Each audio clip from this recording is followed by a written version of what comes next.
Today's Friday's live masterclass with myself, Stuart, is about top coating, which is obviously the fifth and final application of the Cure It system. Is the simple top coating. I'm going to talk you through obviously how it's applied. I'm going to talk you through as well the different problems that can occur and what we come up against quite regular. And I'm also going to talk you through the different colours, repairing a damaged top coated roof, and obviously if you want to change colours, rather obviously give you some hints and tips along the way. So first of all, obviously the colours. The colours we do supply is we have pigmented colours. So we have 6 pre-pigmented colours. Now these come in cans, already canned up for you. These come in 5, 10s and 20s on the colours. What you've got there is you've got your Sherwood green, your midnight green, your Cacao brown, the anthracite grey, and obviously your battleship and stratus grey as well. And then obviously we've got our standard graphite grey, as you can see on the jig here in front of you. Now these are all pre-mixed, yes, so these come in the cans, already done. All you need to do is decant them into your buckets and add your hardener to suit as well.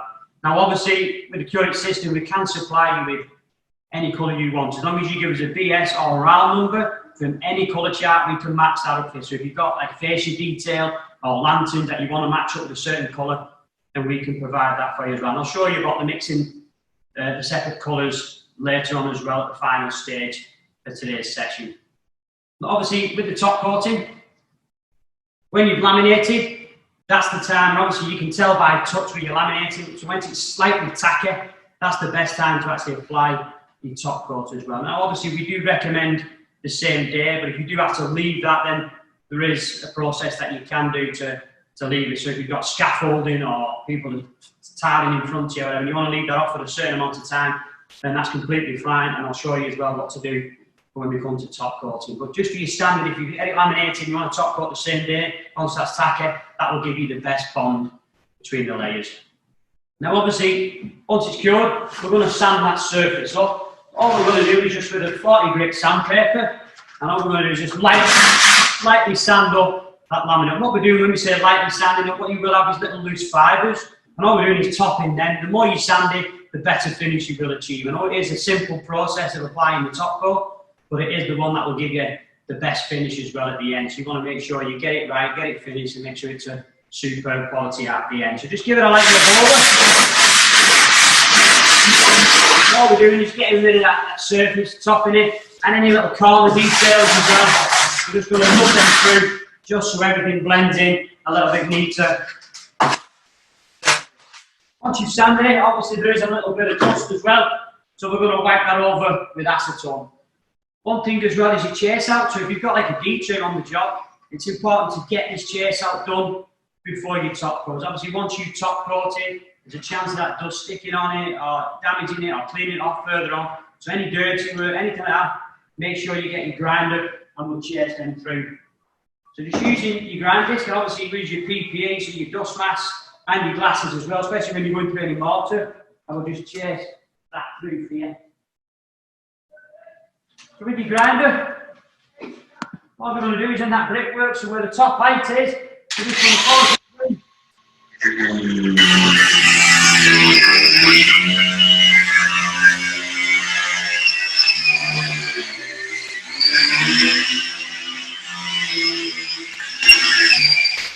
You can see it does produce a lot of dust. We're going to grind that through, and then obviously then our simulated lead flashing will sit over the top of that and into the actual D-trim as well. But obviously there is a little bit of dust, so before we do any top work, any top coat, make sure we clean that surface with the acetone. The best way is either brush it off or just use your acetone like we've got here. And what you'll find with the acetone, so obviously get rid of any brush, any details, get rid of that dust. Obviously that will affect the bond if we was just to put top coat straight on. So we want to make sure we get a nice clean surface. And just remove any dust at a time. And then also as well, once you've sanded, there's going to be a little bit of dust. Literally get yourself a acetone onto your rag and then wipe that surface over. What you'll find is this will evaporate all the dust and debris. We can remove all that dust to give you a nice surface to work onto. With the acetone as well, what you'll find is it slightly makes the resin slightly tacky again, so it rejuvenates your resin, makes it tacky, ready for top coating. So once you've cleaned and you're happy, then we'll apply the top coat. Now the top coat comes in 5 kilograms, 10 and 20 kilogram pails as well. And we're just using the standard graphite grey at the moment. So what I've done is I've poured it into the mixing bucket. And what you've got on the mixing bucket as well, like with the resin, as we spoke about in the previous session, you've also got a top coat gauge as well. So you've got a grey top coat gauge, and that's based in square metres along that. Follow it through. So once you put your resin in, you're then going to look across, then you've got your hardening addition chart. So you've got a cold day, a cool day, a warm day, and a hot day, like it is today. We're going to work on that hot column as well. So obviously you want to work it and gauge it into the temperature around. You're working on the deck temperature as well. Just bear in mind, if you have laminated, then obviously that laminate will still be warm as well during that time. So just allow for that little bit of extra warmth on that laminate surface as well.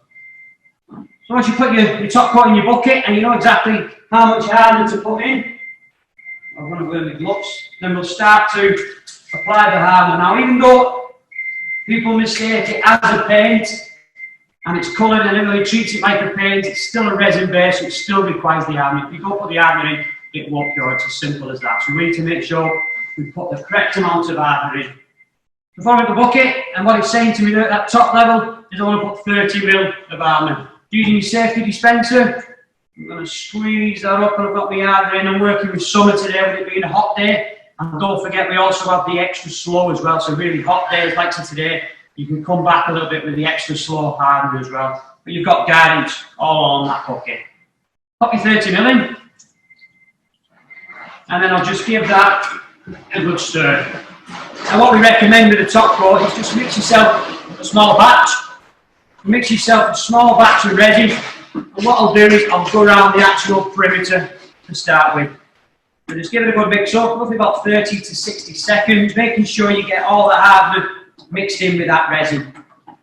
Once you're happy, now unlike the previous, where I showed you about the resin and the change in colour, the top coat doesn't. It'll just stay exactly the same colour with the graphite gauge. It's important you make sure you do put the hardener in and there's no indication with it as well. So just bear that in mind, make sure the hardener is mixed in. Once we're happy, we're going to get your 3-inch roller. Now using your 3-inch, we do have a 3-inch soft roller. We have the 6-inch as well. Now, these are mainly used for the resin application. If they are complete and we do throw them away, you can get replacement sleeves for them. But also as well, we have the heavy duty and we have the premium rollers as well, which are a lot more suited, especially for the top coating. Adds a low pile, gives you a nice smooth finish on the top coat. Now when we're applying the top coat, we make sure that it's always done at a really thin. We don't want to smother the roof. We want to make sure we cover it, but not smother. You need to put a really thin coat, and I'll show you the little pictures in the meantime about the actual top coat. And when you see is the top coat, which is cracking here. So this is a little picture of what we've got. This was a job that we looked at, and obviously the top coat was cracking. Now the cracking is due to obviously being applied too thick. And I'll show you that you can see it better on this other picture here. You can see how thick the actual top coat has been applied. Now the top coat is for aesthetic reasons. It adds the UV stability and also as well it boosts the fire rating of the system. So we need to make sure it's just a thin coat. There's no extra waterproof layers with it. This is your main waterproofing stage in that laminate. It's important we get everything right at this stage before we apply the top coat on. So just a thin coat, and it's based on 0.4 kilos. So if you're using a 10 kg tin of top coat, that will give you 25 square metres, and obviously a 20 will give you 50 square metres as well. So you get a lot of coverage with the top coat. Using your 3-inch roller, we're going to go around the exterior first, all around your trims, and we're just going to apply that on. So it's a nice even coverage. Make sure you cover that trim and onto the base as well. And I've left this side off here because I'll show you how to bond to it later on as well. But all we're doing is just around that perimeter first. So we're covering all that trim right the way around, and it does go a long way, as you can see. And then what I would do at this stage is I'll pop my C100 in, a couple of little blobs of trim adhesive on the back of that, and then I'll fix it in to that chase, what I've just done, That way then, once I finish the main body with the top coating, I can work my way off the roof, but I'll have to come back on as well. And so you do all around your perimeter, do your C100s, and then work your way off that roof. So going around to your edge trims, we're working it through, come onto your trim, all the way around, like so. Now what you can find is your drip edges. It can be a little bit tricky under them, so a little tip for you is to get a little offcut of a trim, which you will have on the job. So just a little offcut, get yourself a little 2-inch brush, and then what we'll do at this stage is just dress it in, and I'll show you on this corner here. So we're just going to put the trim in, and then we're just going to work along that area, up along that drip edge, just so we don't get anything on that fascia detail. We don't want to be getting it on that fascia, like so. If you do get it on, if you do get a little bit of it on, then obviously just be careful washing it with the acetone. It's not really advised, it can take the colour off from some of the fascias. So your best way is to just use some painter's wipes and just keep them with you. Then all we'll do is just give that a rub. Whilst it's wet, it'll come off. If it's cured, then you'll have to scrape it off, flick it off, and hope for the best on that. So painter's wipes do work well, but as I say, work your way around with your trim, etc. Another tip is, obviously, if on the job, if you want to do it beforehand, you can. I know some installers will pre-do that edge trim. So just do that drip edge for them, and they'll just leave that then. Obviously, when they install the trims, the majority of it is done for them as well. So there's another little tip for you if you choose to as well.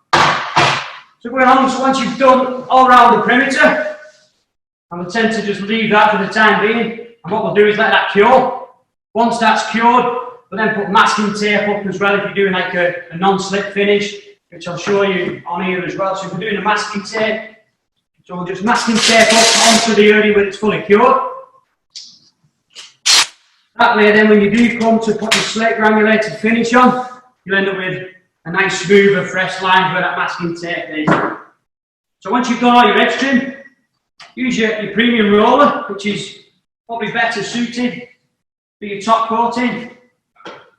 And then we'll just work that away at the same coverage, 0.4 kilos a top coat per square metre. So it is only really thin. We don't want to put it on thick, as we've seen the evidence there as to what can happen if you do put it on too thick. What you've got to remember is the top coat doesn't have any reinforcement in. So if you're going to build it up and stick with the resin, then there's no reinforcement in. You're going to get that shrinkage, you're going to get that cracking effect, as you've just seen. A nice even coverage, as you can see with the premium rollers, that works a lot better and you can cover more as well. So obviously, it's used as well for balconies and walkways. So if you do want to put yourself a little anti-slip finish, then just grab yourself some slate granules, and we sell these in 25 kilogram bags. And just grab an handful, and all we're going to do is just sprinkle over that area, give an even coverage, and then you just go back over with your roller. And you don't need to put any more top coat on the roller. And all we're going to do is just smudge that in. And we're going to coat it, and as you coat it, it will spread it out for you as well, so you can see that non-slip finish working it in. So once you've done 1 metre in your roof and you're doing your next metre, sprinkle it on, go over it, then do your following row, top coat it, and as you go, sprinkle in and work that in to suit as well.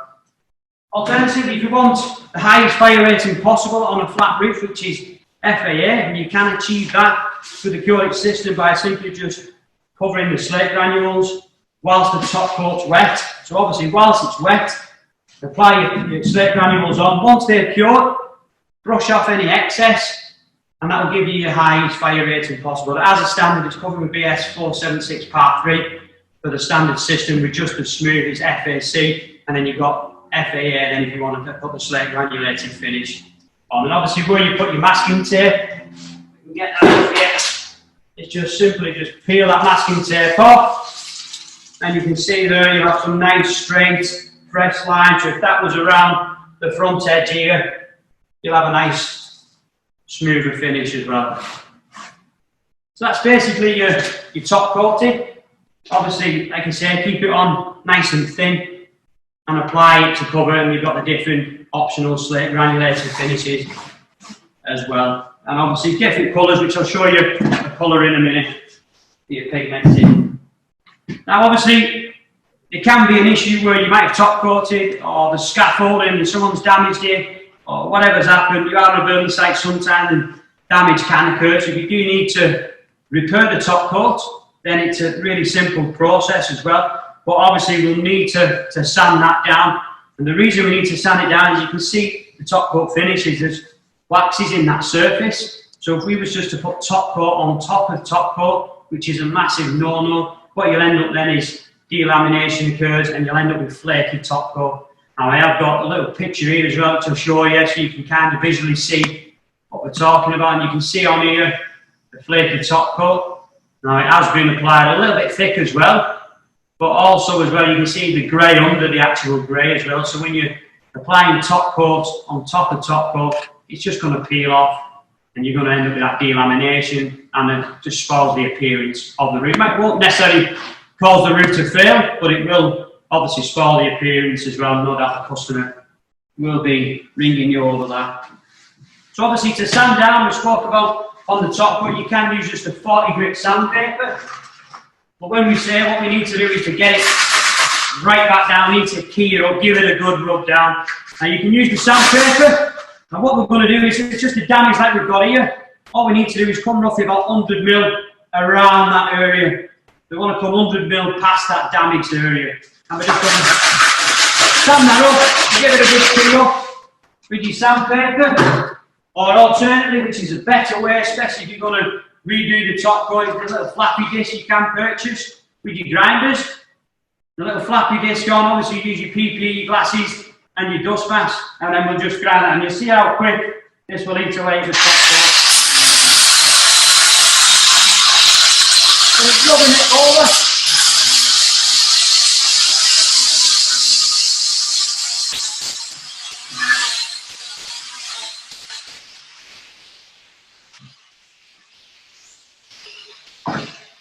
You can see how easy it is. That is to come down, and that's what we're looking to get it to. We're looking to get it right back down to the main laminate, just so we get a good bond between them layers. So once you've sanded it down, give it a clean with acetone. So that will get rid of any dust and debris off that surface. You give it a good wipe over with acetone, and then I'm going to show you how to repair that damage as well. So obviously just a little bit of acetone onto a rag, and then we're just going to clean that surface, get rid of any dust and debris off that roof and off that damaged area. Obviously we need to repair that with matting, so you're going to have a little off-cut of matting, and all we're going to do is just turn it. And by turning it then you'll end up with that little feathered edge finish. So turn around your edges, just enough to cover that patched area, like so, and obviously with that feathered edge then it will blend in a lot neater on that. Obviously your resin, so you'll have your resin, and then we'll need to mix our hardener. So following your measuring bucket, following your guidance on that. Same again, using the same hardener, same addition as you did with your top coat with your resin, and we'll mix that in. So obviously get a good mix in that resin. Apply it in. So obviously the key to the top coat is you've got to scratch it right back down to that laminate to make sure we get a good bond. Obviously just going over the top coat, you're going to end up with that situation as you see in that picture where it will flake over time. It might look alright for the time being. We'll give it a week or two and it can start to peel away. Now at this stage you can use your brush. So you can use just a little brush if you want, if it is just a small area and we're going to fill that area. Or you can use your roller and then we're just going to put it into, if it is a bigger area, let's your resin on the base. Apply resin over your matting to make sure we consolidate it. Make sure it beds in. And obviously if you've used your roller, you can use your paddle roller as well, but if you want to use your brush, you can dab it, work that in, feather everything out, then you get a nice neater finish as you feather that through with your resin, like so. Obviously once you've done it, you can paddle roll over it at 3-inch paddle roll if you want to, as a little bit of extra. And what you're looking for is to repair that damaged area. So everything bends back to that laminate. Once that's done, give it another sand up at the end, give it another rub up, blend everything back in, clean with acetone again, and that'll be dry within about 30-40 minutes, depending on your hardener addition. And then you can just top coat up around that area to repair any damage. And that's the beauty of the system, is any damage, any areas you're not happy with, You can repair it, add on, take off, sand down. It is easy repairable along the way as well. So that's how to repair your top coat. But moving on, if you come to an area where you want to remove the top coat, and as you said there, it was top coat on top coat, that's what we're looking to achieve. That's what you want to get back down to. As you can see the clear laminate. You want to remove as much as the top coat as best you can, like so. Now, with this, you can go straight over with your top coat if you want.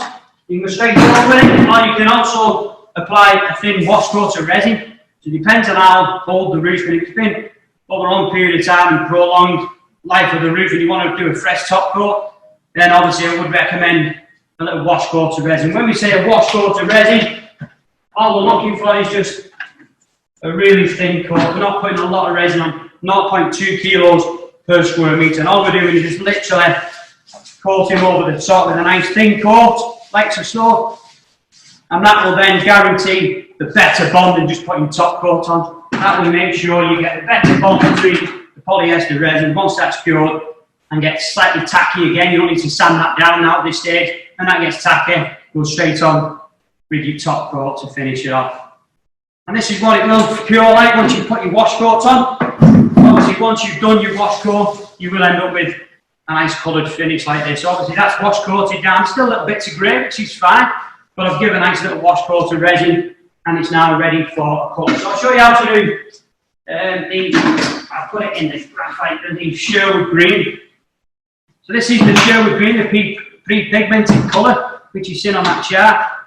This green already comes mixed in for you, so all you need to do is put it in, mix it up in your can, pour it into your bucket, and then just add your hardener, following your hardener addition chart, depending on how much you've got in your bucket as well. Same again with the colours, it's exactly the same coverage, same hardener. Make sure you put the hardener in, and then we'll give that another good mix up. So I'll show you the pre-mixed colours.